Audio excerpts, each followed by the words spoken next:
Have you ever wondered what's in our blood? What it can tell about our well-being? What about the innovative technology used to unravel the mystery of what's in our blood? Hello, I'm Dean Whiting, and this is It's in Our Blood, the podcast series that explores the critical role technology plays in the pathology laboratory, in hospitals, and in the community setting. So in today's episode, we're going to be talking about a very important women's health topic, and that is cervical cancer. And we're going to be talking a little bit about maybe the causative agent, which is the human papillomavirus. And to help us today, we have Michelle Blackwell, the Business Unit Director for Diagnostics in ANZ at Hologic. So welcome, Michelle. Thank you, Dean. I guess the first question, Michelle, is we hear a lot about HPV, human papillomavirus. What is it? So human papillomavirus is a very common sexually transmitted virus, and it affects both women and men. It can cause a range of conditions from external genital warts through to cancer in not only the cervix, but in the throat, anus, neck, and other body sites. But I really want to stress that most HPV infections are asymptomatic and ultimately are cleared by the immune system. But in a very small number of people, it can result in cancer. And HPV testing is one way that we can triage patients that may ultimately lead to cancer. Okay, so it has a direct role in causing cervical cancer? Well, in relation to cervical cancer, up to 99% of these cancer cases are directly caused by human papillomavirus. Human papillomavirus exposure is very common. Up to 80% of all sexually active women will be exposed to HPV within their lifetime. Wow. Okay. And so I know that in Australia now we have the HPV vaccine. Many young women, I guess, as a natural part of their healthcare, will be having that vaccination. So how common now is cervical cancer? Yes, we're very lucky to live in Australia. So a previous winner of Australian of the Year award, Professor Ian Fraser, was a co-inventor of this wonderful vaccine. And as many of your listeners will be aware, it was publicly rolled out to school-aged women in 2007 with a catch-up program for women aged up to 26. That catch-up program has ceased, but the school program still continues, and it's also now offered to boys. But globally, cervical cancer is the fourth most common cancer in the world, and there are 570,000 cases that were picked up last year. And unfortunately, globally, 300,000 women die per year, according to the World Health Organization. In Australia, the incidence is quite low, and it's due to a variety of factors, not only the vaccine, but the wonderful screening program that we've had in this country for many decades. Cervical cancer in Australia affects 6.9 women per 100,000. And the good news is that cervical cancer in Australia is one of the most preventable cancers. Last year, there were 951 new cases of cervical cancer diagnosed.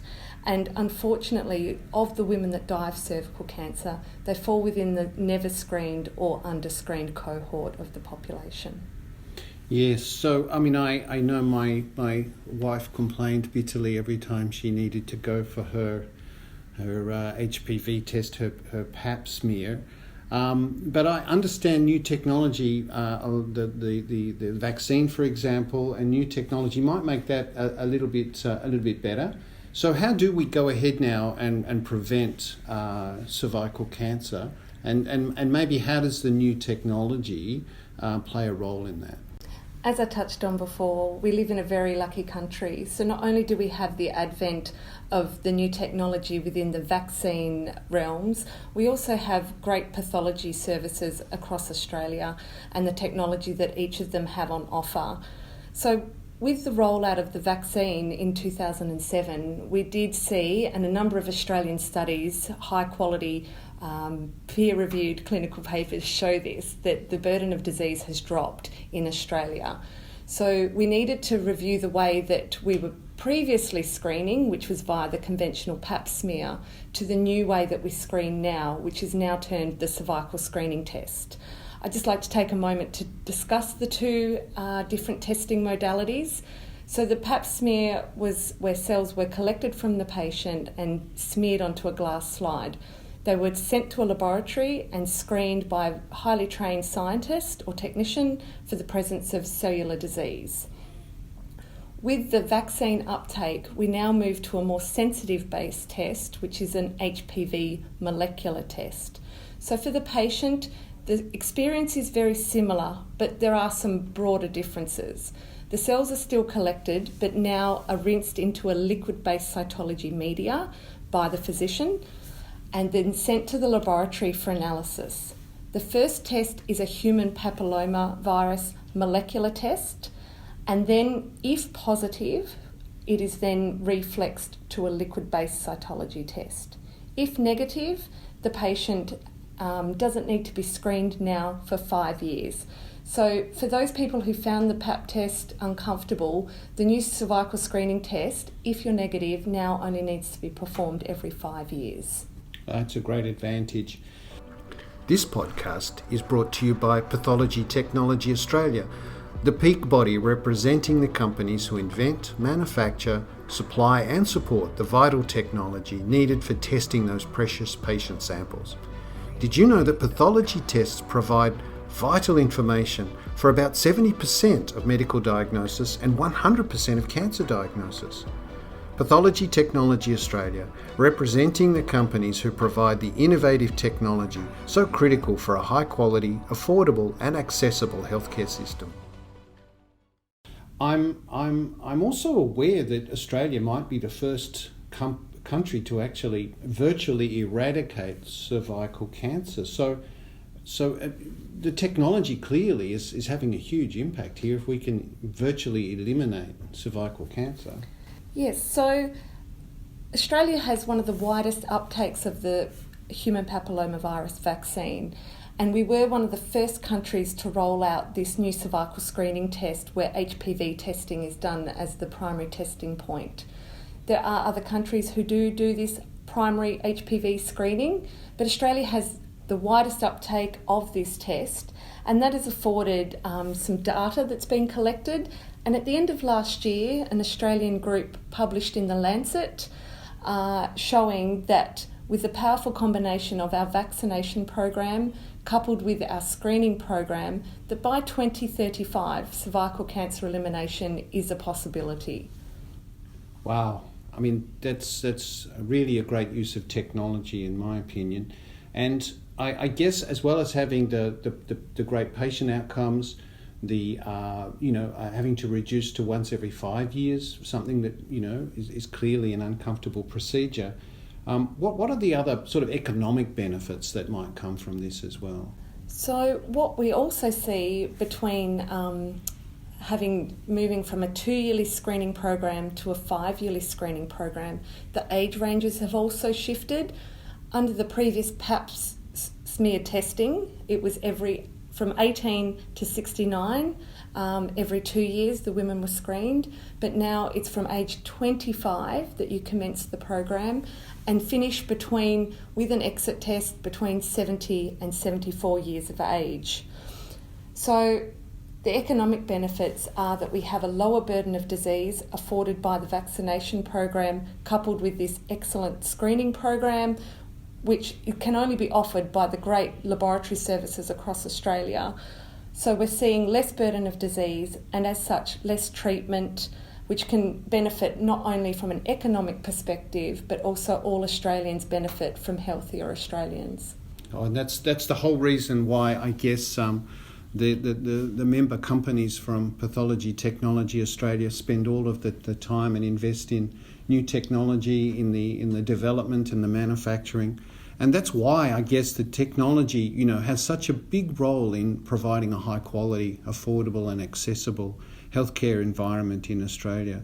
And this is really important. The new cervical screening test is clearly an important thing for people to participate in over the next until 2035, I guess. And where can they find out more information? What should people do from here?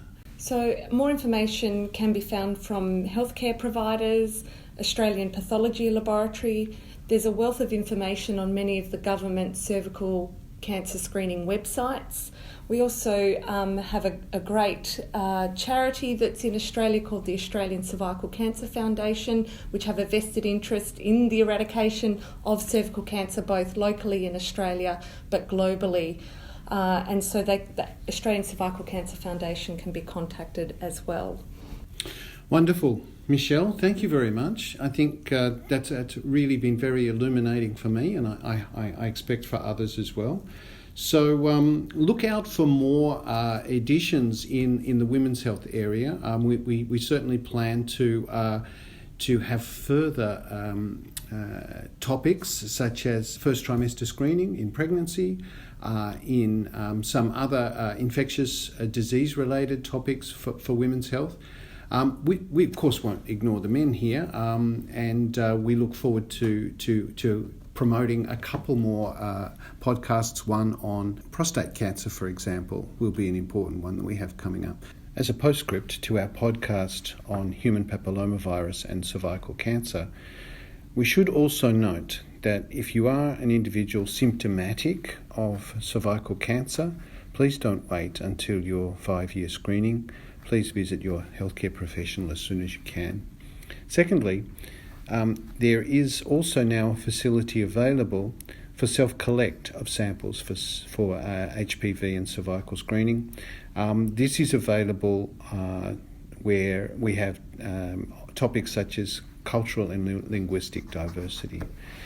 The other note for this podcast is that Australia offers an open platform diagnostic service, so laboratories are free to use the liquid-based cytology collection products and the molecular HPV testing products that they choose, as long as those products conform with the stated Australian MPAC criteria. But that's all for this particular edition, and we'll talk to you again soon. Thank you for listening to this edition of It's in Our Blood. Look out for further topics in this series, or go to pathologytechnology.org.au. This podcast is produced by London Agency, Melbourne, Australia.